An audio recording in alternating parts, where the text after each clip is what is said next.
बिस्मिल्लाहिर्रहमानिर्रहीम। अस्सलामु अलैकुम वरहमतुल्लाहि वबरकातुहू। आबिद रजा चैनल की तरफ से आज मैं अपने दोस्तों को रसूलुल्लाह सल्लल्लाहु अलैहि वआलिहि वसल्लम का एक बहुत ही प्यारा फरमान बताऊंगा। उससे पहले मैं अपने तमाम दोस्तों से गुजारिश करूंगा कि इस वीडियो को आपने आगे ज़रूर शेयर करना है।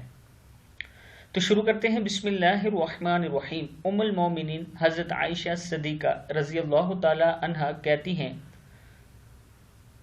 कि रसूलुल्लाह सल्लल्लाहु अलैहि वआलिहि वसल्लम ने फरमाया, अगली उम्मतों में कुछ ऐसे लोग होते थे जो मुहद्दिस होते थे। अगर मेरी उम्मत में कोई ऐसा हुआ तो वो उमर बिन खत्ताब होगा।